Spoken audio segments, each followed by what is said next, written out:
tell us a little bit about some of the other challenges in your life? Like, from your perspective, what do you think is the most difficult thing for you in your life? Not a whole lot, but one thing that's like majorly difficult is like change of any format. Like at work, going on a break later, or like say doing a routine differently than we normally do it, or having just adapting to things that I'm not used to really. Right. So that when a new situation comes up, it's difficult Correct. to change sort of your way of thinking. And another thing that's really difficult for me is math.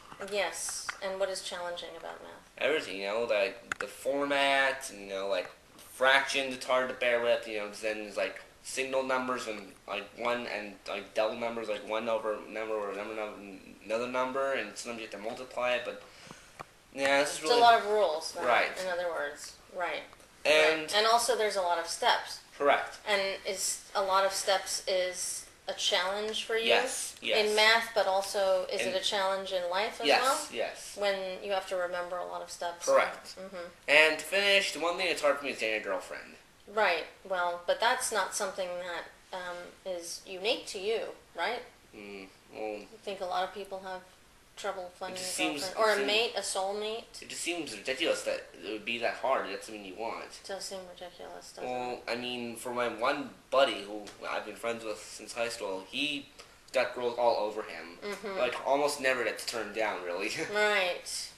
Right, so that's hard to see, maybe. Hard to watch. Right. And then... But is he lucky in love? Is he successful? Or not really. I mean, perhaps they don't work out. So every time he gets one, they're always this. They're always annoying, or they're not nice, or he hates them. First he loves them, he hates them. He can't stand them. They're annoying. They won't stop calling me 27 times a day. He says. Basically, Right.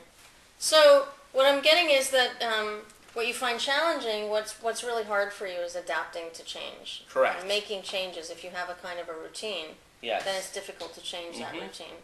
Are there ways that you're working on trying to help yourself with that?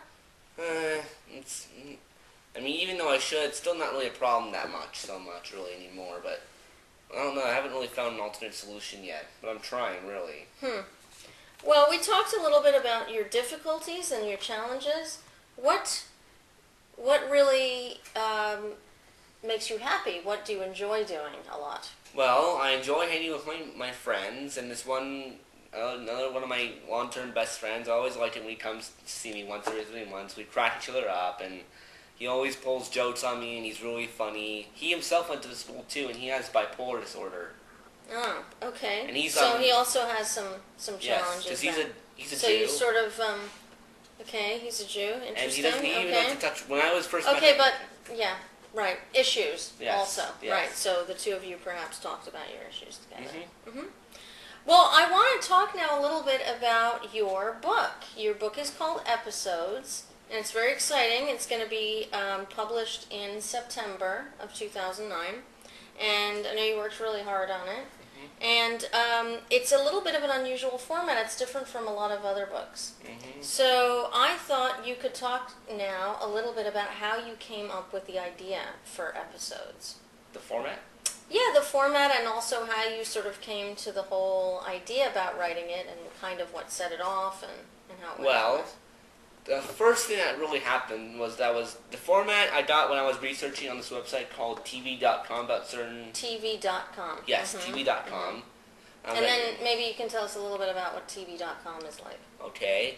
TV.com is a website, that lists episodes, shows, and the summaries, the day the episodes air, notes about what goes on in the episodes, and quotes and stuff, So it's a lot of information about TV shows. Yeah, and it started out when I would always see which ones are still going and which ones ended, so I decided I was going to type about that and make the events in my life like that too. Right, because some of the events in your life have ended and some are still going. Some are still running, like TV shows, and some are in syndication. Right. And what does that mean when they're events in your life are in syndication? That means, they're not going anymore, but I'll remember them, I'll always look back on them, and I'll be like, whoa, that was a crazy day, or wow, I really enjoyed doing that. Right, so sort of play it back then in your